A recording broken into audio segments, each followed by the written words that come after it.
Good day, everyone, and welcome to Challenging Workplace Dynamics, Black Women's Experiences at York University in the post-George Floyd era. I am Dara Dillon, your presenter today. At the time of conducting this research, I was in my final year at York University. I was also the recipient of the YUS APUY Undergraduate Research Award at the GLRC. Today, I am the Chief Operating Officer of the Inclusivity Institute for Better Data, where we challenge data and how data is collected, trying to apply an inclusive and equitable lens to data. Thank you. Just some quick acknowledgements.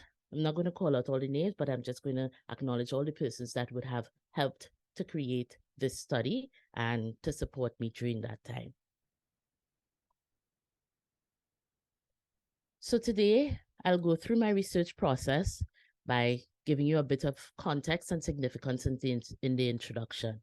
I'll also go into the methodology and describe how I came about, what I came about, and how the interviews were conducted. You'll get a summary of my findings, where I'll discuss some of the key and emerging themes that came out of this study, and then we'll discuss recommendations or strategies for those emerging themes and how we can improve York University and its inclusivity and equitable focus.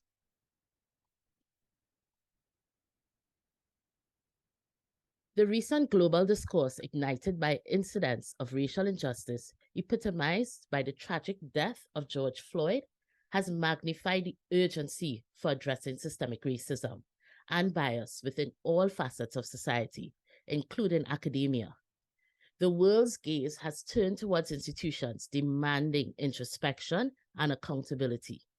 This study, conducted in the aftermath of this pivotal juncture, seeks to explore whether this heightened awareness has translated into meaningful changes for Black women staff members at York University.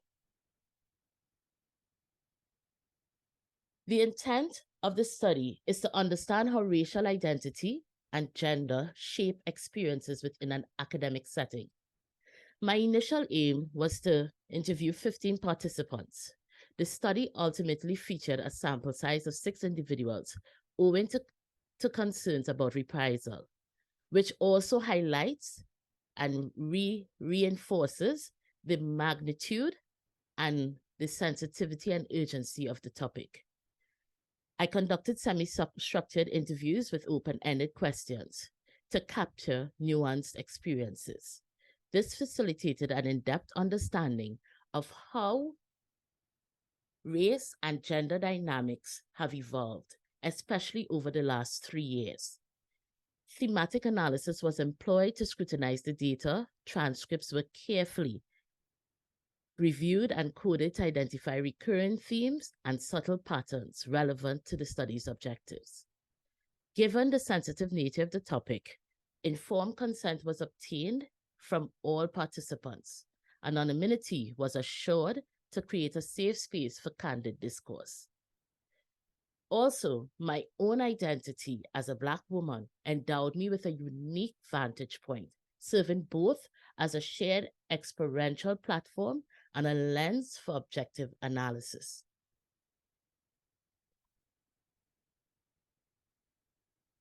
My literature review is anchored in 3 seminal theoretical frameworks: intersectionality, introduced by Kimberly Crenshaw; critical race theory, with significant contributions from legal scholars and educational theorists like Gloria Ladson-Billings; and Black feminist perspective, influenced by scholars like Bell Hooks and Angela Davis. Crenshaw's concept of intersectionality provides a complex lens for understanding the multi-layered challenges arising from intersecting identities such as race, gender, and class. Whereas critical race theory, enriched by Ladson-Billings, illuminates the systemic barriers and institutional power dynamics that contribute to the marginalization of Black women. Lastly, the Black feminist perspective, as expounded upon by Bell Hooks and Angela Davis, allows us to delve into the unique complexities Black women face, offering nuanced insights into the intersectionality of oppression. The ultimate aim is to deepen our understanding of these experiences and to highlight the critical need for further research to advocate for more inclusive and equitable environments in academia. So this is a dashboard of a summary of my findings. Excuse me. The dashboard spotlights key metrics like sentiment analysis, and that would be the numbers on the top, the percentages on the top of the dashboard, which shows a preponderance for negative feelings. 57.89% of the participants expressed negative sentiment towards York University and its DEI initiatives. And this was especially around discrimination and career advancement. However, there were areas like motivation and institutional initiatives that were positively viewed, indicating a potential catalyst for change. There is the frequency analysis here, that would be the horizontal bar chart. This uncovered discrimination, career advancement as major concerns that warrant urgent attention. Lesser but still significant were issues like mentorship and microaggressions. This also emerged from the study. In the featured requests, this would be where participants had requests for what they think could be the strategies to change, would be mediation, better, more proactive mediation, more cultural representation, and open conversations, showing a desire for a more inclusive environment. Overall, this dashboard highlights critical areas for immediate action while also revealing avenues for positive institutional transformation. So now let's look at the emerging themes from this study. The sentiment analysis reveals an urgent need for mental health. This is the yellow block. This is the largest block on the tree chart. Mental health support specifically for Black women. There's also the issue of career advancement and tenure, and this necessitates a reevaluation of inclusive hiring and promotion practices. Persistent discrimination calls for tailored anti-racist and gender-inclusive training. Where this very small rectangle here, financial support, can be tacked on with wage disparity, where the wage gap and financial support are also key concerns, requiring policy reviews and targeted financial programs. In essence, the unique challenges facing Black women in academia require dedicated, specialized action, not just broad spectrum solutions. I am a big storyteller and I'm all about the narrative. So I felt that it was important now to just add some of the direct quotes that may have come out of this study and the interviews I had with the participants. And these were some of the standouts for me. One of the participants emphasized that Black women employees are not being promoted. They are underpaid compared to their responsibilities. Another participant expressed, it's the everyday comments that cut deep. They remind me that I am different. One poignantly stated, I've had to prove myself multiple times over to be even considered for promotions. It's like a cycle of constantly outdoing myself to be seen. Because part of this research was funded by USA, the union, at one of the unions at York University, there was a question about the union's role, which I'll discuss in the next slide. But this particular quote stood out to me. And this was a respondent speaking about the executive of the union. She said, have you seen the executive? They don't represent me, even though I have been paying union dues for the last 15 years. So I will speak about the union's role because I believe if you're speaking about an institution and there are unions present, their role can be one of advocacy and allyship. Ideally, the union has historically been known as a bastion for workers' rights. It often falls short when addressing the nuanced challenges faced by Black women staff. The lack of the union's allyship underscores the need for collective action to dismantle systemic barriers affecting Black women staff. Unions have the potential to be a transformative agent. As supported by scholarly work, and their active engagement is critical for creating a more inclusive academic environment. So some brief recommendations. Of course, there are other things that can be done. And within the last week, I came to know that York has created a new DEDI strategy, 2023 to 2028.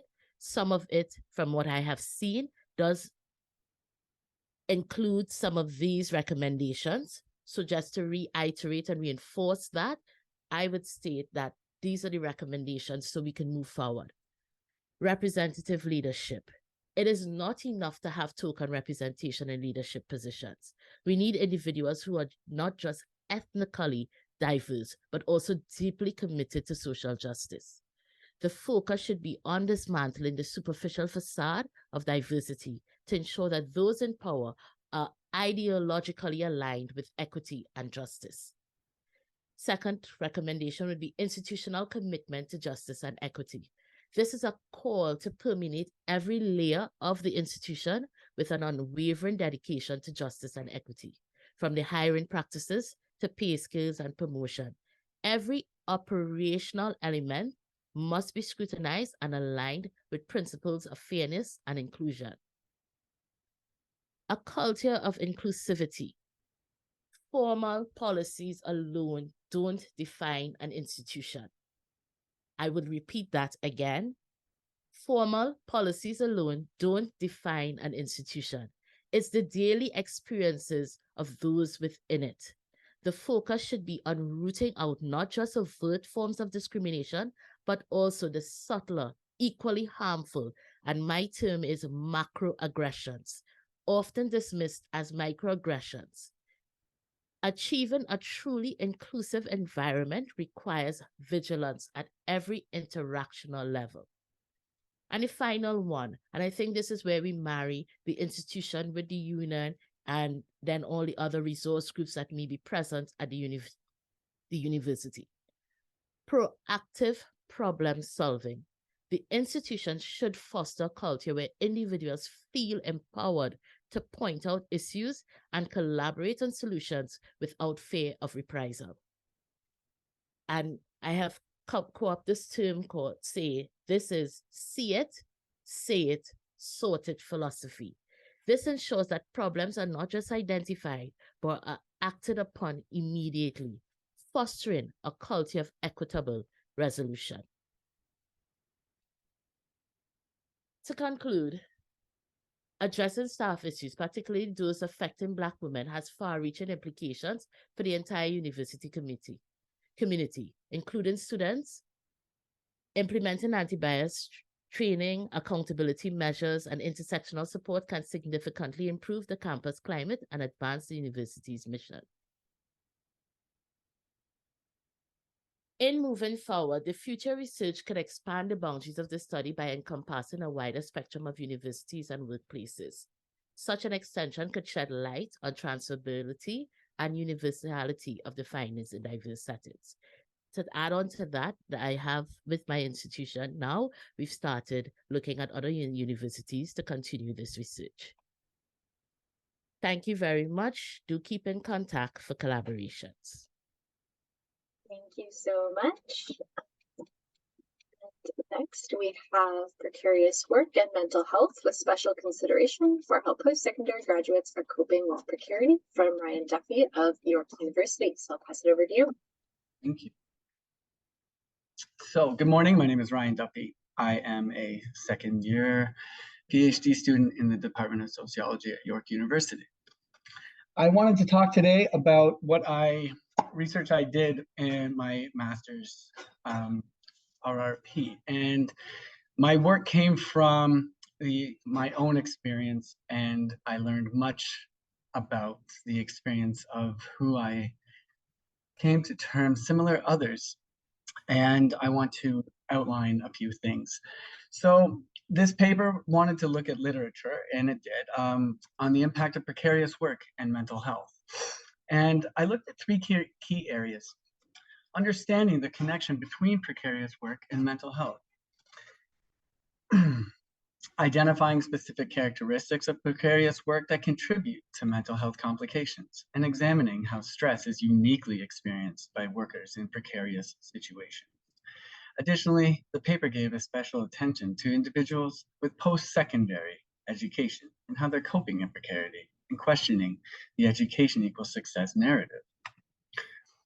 I looked at different areas through this paper, and just briefly in my presentation, I want to underline a couple key areas: terminology. To find just simple definitions, I found that I had to look at several definitions of something that doesn't have a standard definition, being precarious work. To do this, I looked at much insight from scholars in various who work in different areas in precarious work.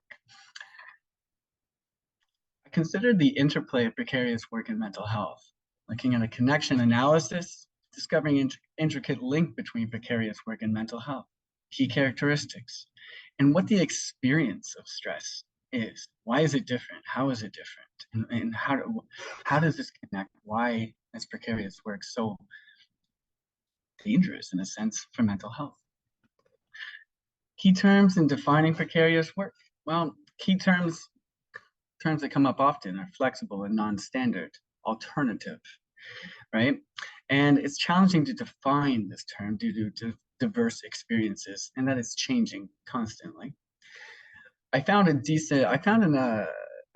explanation or a definition I liked, which was an amalgamation of definitions describing precarious work as a combination of non-standard, atypical, alternative, non-regular, or contingent work. Its multidimensional nature is influenced by regional socio-economic system as well. I won't read this entire definition, but I did like when I found this, that there is, again, no universally accepted definition. But I want to highlight the fact that precarious work is not a single problem, but a group of interconnected problems. My paper looked with much focus on Ontario. Writing for a university in Ontario, I felt that's to be a good move. But I also looked at other OECD countries for comparable data to see who had similar struggles, who might be doing it better, and who's struggling the same. And of course, I want to see what the implications are for workers. This was based on my own personal journey of being a contract instructor at various colleges for over a decade. And I think it's interesting to note that beyond the scope of my paper and expertise, I kept finding, and I can only elaborate so much, but studies do show that stress caused by things like money and emotional pain seem to affect the same parts of the brain as physical pain. I think that's really important to notice when we consider suffering universally in a sense. I looked at stressful work environments, the work-life imbalance. I looked at a lot of interview data where people would describe, especially through Wayne Luchuk's PEPSO survey and such, describing people struggling and dealing with this. I don't have time to play with my kids, I'm too stressed out, these sort of things, and changing working conditions. Job insecurity is a term that I'm going to end up closing with that is very key to what I'm talking about today. Why is precarious work perhaps growing or so dominant? Well, I might suggest that employers tend to possibly pursue flexible labor to reduce costs, leading to an increase in non-permanent employment. And reducing, of course, again, reducing labor costs, flexible benefits, flexibility. That word flexibility benefits employers by reducing labor costs and lean workforce. So that's just a little piece of that. I discussed sort of a paradox. Why is this that those with degrees were struggling so much? And how are the universities dealing with this, or how are people dealing with this? I wanted to bridge a gap, analyzing factors that contribute to the mismatch between education and employment. and its implications for mental health. I read through many personal stories, as I told you, and they were very impactful. Emotional exhaustion, stress, and mental health. Later, I will indicate how dangerous stress is and how it's implicated with almost every single psychiatric condition. I also looked at the breach of psychological contract breaches, different understandings and expectations employees may have of their employers, and how this affects people. These were some key quotes, and this is something that I found very impactful. Precarious work is now considered a social detriment of health. Not having stable employment history increases the risk of depressive symptoms. And Harkness and Hayden further explain that stress is directly implicated as a contributing factor in every kind of psychiatric disorder, from anxiety to depression and all the way through. Found this to be very important, right? And as I said, I read many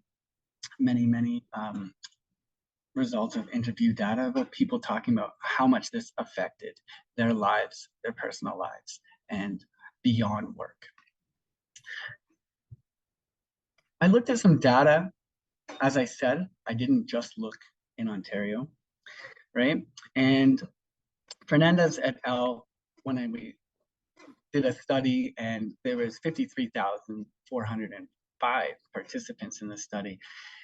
If you look at the chart in another time, if you wish, job insecurity is indeed statistically significant as a determinant in regards to precarious workers experiencing mental health issues. In technical terms, these figures represent a correlation coefficient value, demonstrating that a significant mean size was found across all literature they reviewed concerning job insecurity and mental health issues. So, some of the things I found were feelings of powerlessness and frustration, discontentment, right? And again, the term similar others I used to explain those going through something similar as me. I looked at mental health and higher education, as I said, personal coping strategies, and challenged the narrative of education equaling success. Some key findings were that graduate students are 6 times as likely to experience depression and anxiety compared to the general population.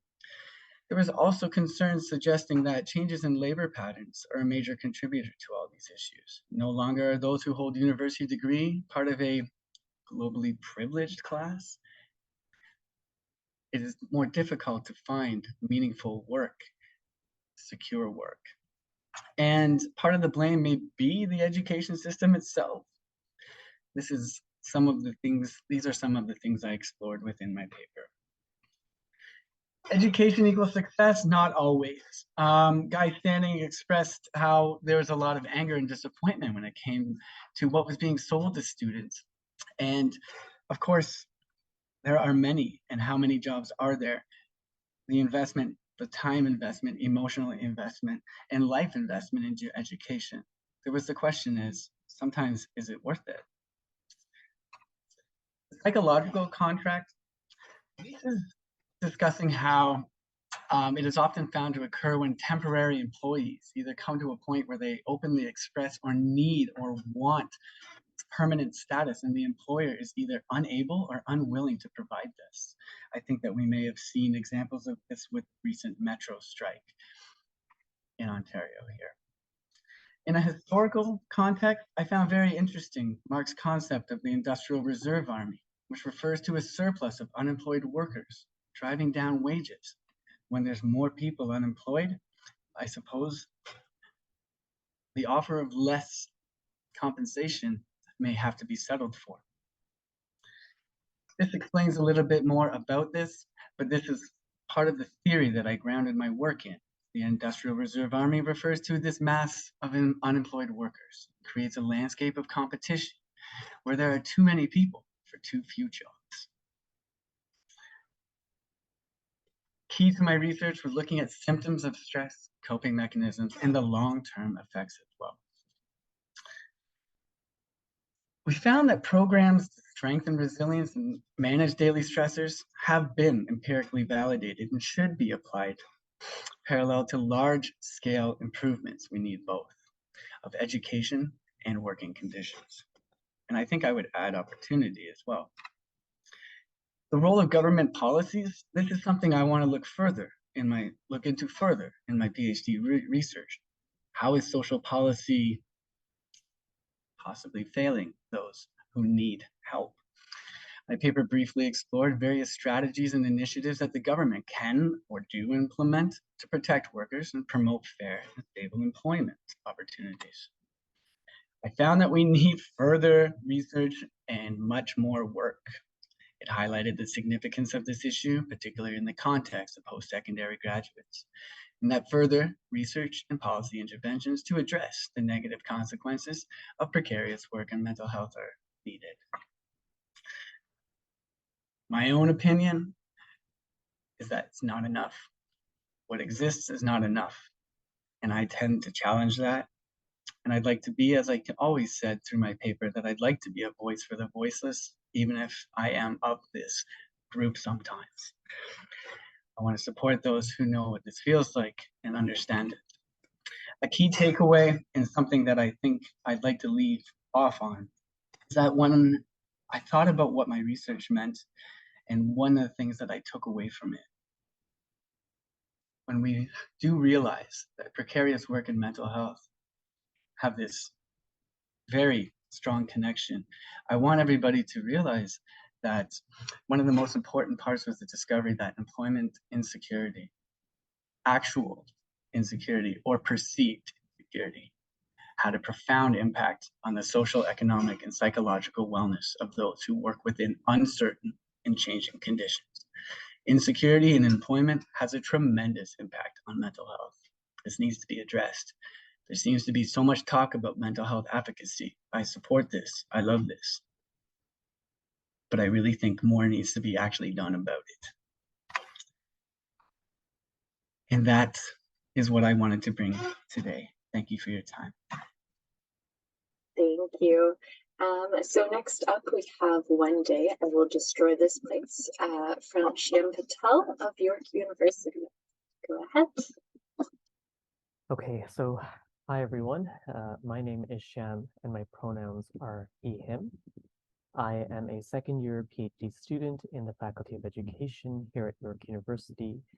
And with that said, I will begin my articulation, perhaps fractured at times and maybe even shaky, around my journey as a graduate student as I commit myself to the following words. One day I will destroy this place. And of course, the struggles that come with such a resolve. Lisa Rankin has said, and I quote, "The longest journey you'll make is the journey from the head to the heart," end quote. And for me, the longest journey currently is the train ride from Toronto to Montreal, the travel from the corridor and halls of academia to home. In that travelogue, there is a certain degree of cruel optimism that I feel as I move between these spaces, feeling like I'm often going nowhere. Lauren Berlaw refers to cruel optimism as when, quote, "something you desire is actually an obstacle to your flourishing," end quote. And here I am attempting to make sense of it all. On April 12th, 2023, I found myself trembling in a subway in Toronto, disoriented by the news of a scholarship, one that could have changed my life forever, and its infiltrating outcome. Every word in the sentence is numbing, but the "I regret to inform you" seizes me the most. I freeze for a moment, but when I am unable to refocus, and then eventually refocus, alerting myself to the surroundings around me, I notice the rank that I have been given, 76 out of 200. The number lodges itself within the orifice of my mouth, and I feel the vomit in the back of my throat and swallow it instead. In retrospect, the result of the scholarship cannot be divorced from the uncertainty that I feel as a graduate student in every other regard. The end of the month, for instance, brings a fleeting reprieve to the precarity in the form of a stipend, only for most of it to be used to pay for a dwelling that has become my temporary residence. Questions about who does and does not get a research assistantship or another opportunity in the academic machine become more permanent than the perch I currently call home. The words, "I am sorry to advise you that you are not successful as a candidate for the RA position," becomes another blow to the already disappointing news. The same day, I hear the news of the scholarship. I travel home to Montreal with the 76 churns in the pit of my stomach. As I make it to the station in Montreal and finally to my family's apartment, I am cautious, careful not to say anything to make my parents worry. In other words, I become a part-time liar. I have observed how the edges of cruel optimism act like a sharp blade that rusts along their lives, and I do not want to burden them some more. For sure, I want to breathe for just 1 second in the comfort of my home, but if I do, my parents might be able to smell the vomit, pungent and sour, that I swallowed earlier. Sometimes the lies are so consistent and familiar that they become a part of the furniture, to borrow the words of Salman Rushdie. On the outside, I lie about everything related to my graduate studies. I tell my family that my journey is going fine, and though no one asks, I defend myself for being a student for so long. As they reel the repercussions of lowly paid labor and strenuous work, I feel the need to explain why I continue to traverse the halls of academia, where my work often seems divorced and separated from the realities of the people in my life. On the inside, I am mourning my own demise, as I often feel I have no idea where I am heading, as I struggle with the sometimes meaningless and useless theory I work with when the world is on fire. When I return to the ivory tower, where I feel I am an insignificant character, I often walk into a sea of whiteness, taking the words of Sarah Ahmed. I enter the space of academia, noticing the presence of some bodies more than others, and where a brown body like mine stands out much like a needle in a haystack, though I would argue my body of color might be more blunted. I have now been within one faculty of education or another for 5 years, going on my 6th year, and there is no doubt that the interiors of academia are infiltrated by white bodies. Among those white bodies, I am confronted by questions on race and racism, and I must straddle a white background while navigating my brownness.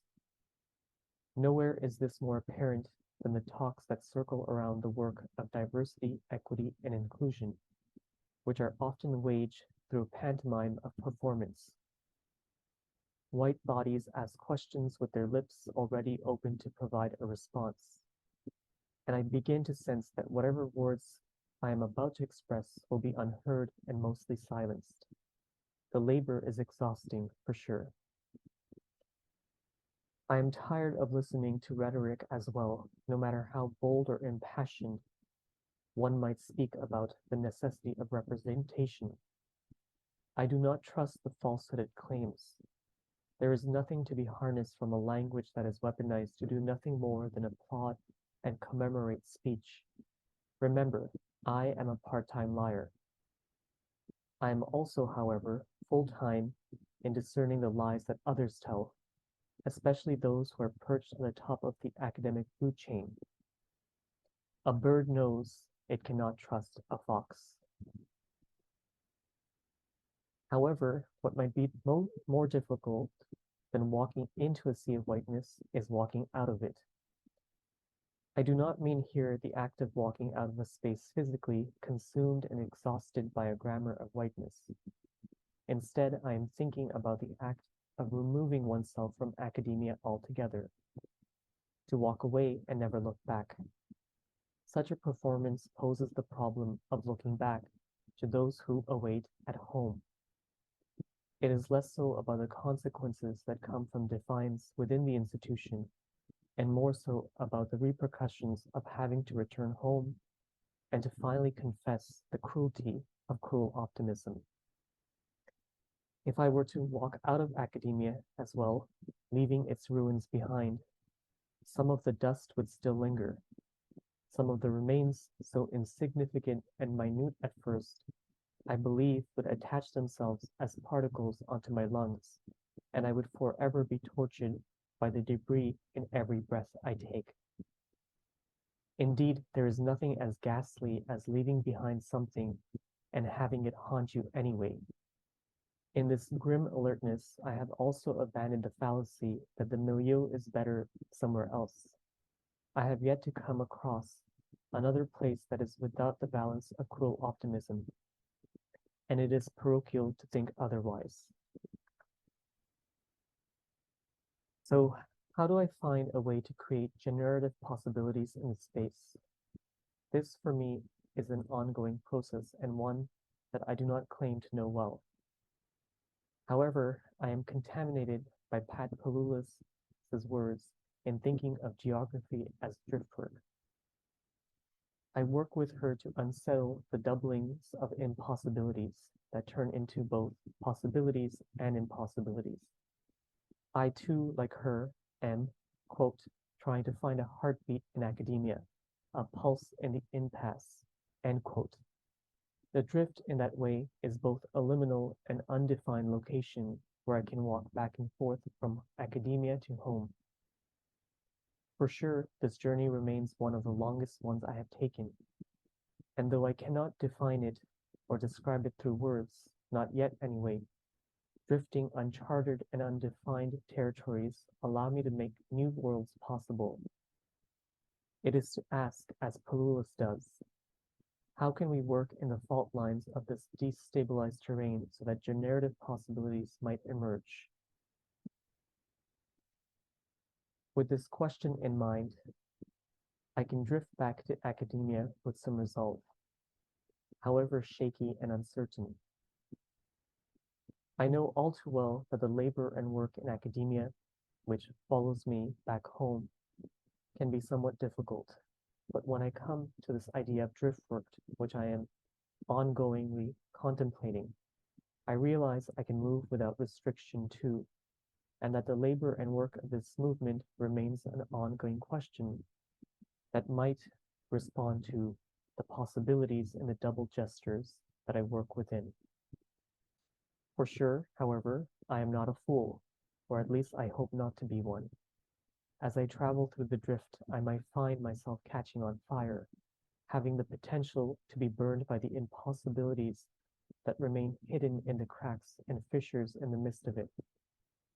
I know all too well, like many of you, that there are possibilities to fail and to perhaps not make it at all in academia. But I hold on to certain words, and the words that I would like to end with are these.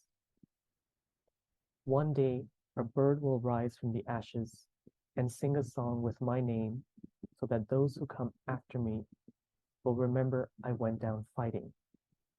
Thank you. So now we have our final presentation from Daniela Petrovski of York University with Critical Pedagogy, Mental Health Issues and Attrition Rates at PhD level education. So I'll hand it over to you. Thank you. Okay, so hi everyone. My name is Daniela Petrovski and I am PhD candidate at the School of Human Resource Management at York University. And I'll be talking about critical pedagogy and more specific about mental health issues and attrition rates at PhD level of education. So with the fast development of transportation technology and communication, education has developed online courses and has become more international. And while this creates a diverse and multicultural audience, this also requires higher education to adjust appropriately to this new environment. So the traditional old model only brings new challenges such as increased mental health and attrition rates among graduate students. So that means if the PhD programs don't adjust properly to these developments, they might struggle with these challenges. So institutions accept and adopt technologies developments, but it seems that the humanistic development is not catching up with the same speed. Therefore, the higher education has a long way to go to improve students' experiences and public expectations. So there is a gap in the literature and in practice, and needs to be fulfilled especially in responding for institutional accountability to improve the conditions for students, especially at PhD levels in North America. So yet the humanistic critical pedagogy perspectives are, for one thing, very rare, and second, they lack specific practical components like practical solutions to these problems. Therefore, there is a great need to adopt these texts, like critical pedagogy, for example, to today's universities' issues and try to solve them.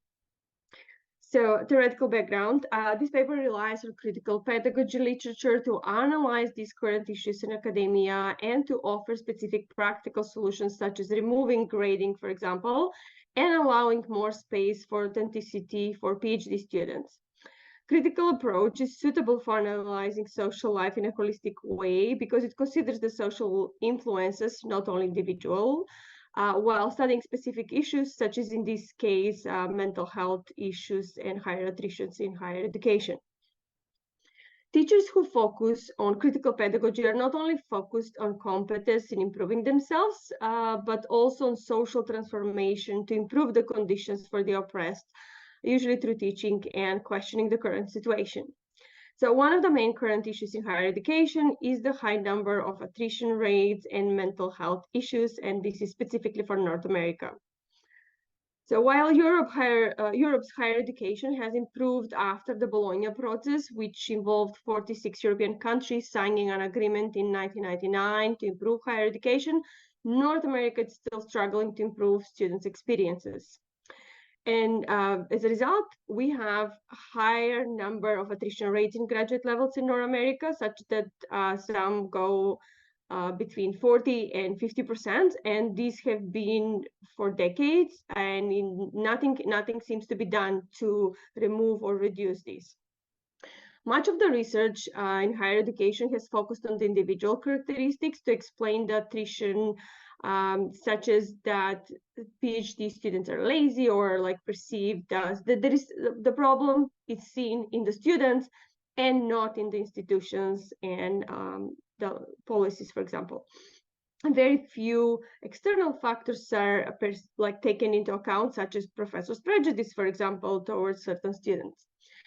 And so while some instructors think they just need to recruit better applicants and students to have better statistics, and this seems to be more common among incompetent professors, Palmer argues that it is better to focus on what instructors can do, such as to increase their own competence, and what can institutions do, such as how to increase the motivations in students.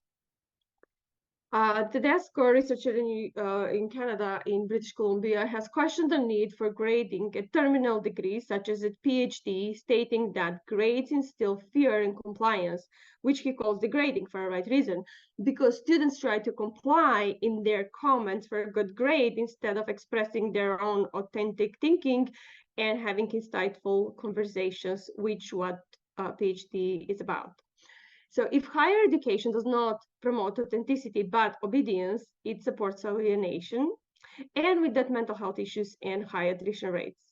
PhD programs with many courses and grading, such as at my program, for example, Human Resource Management PhD here at York, seems to evaluate obedience and repetition of distributed information rather than developing critical thinking and new creative knowledge. Passing many courses does not mean learning, but rather student adopting surface level learning, while the deep learning happens with experiential learning. And in this case, it will be, for example, working on research or on their dissertation from the very first year, or maybe at the most second year, instead of in the third year as we do now.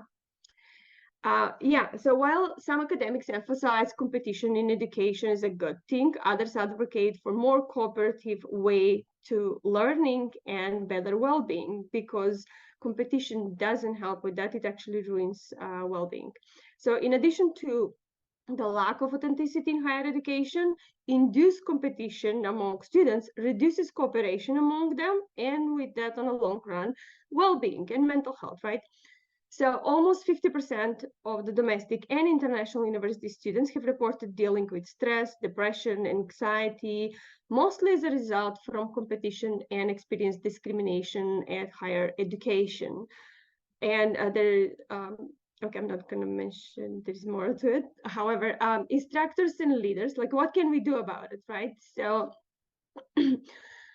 instructors and leaders in higher education need to respond to the new demands, which include dealing with diverse students, sorry, and provide environment conducive, to provide environment that is good for well-being, cooperation, and diverse thinking.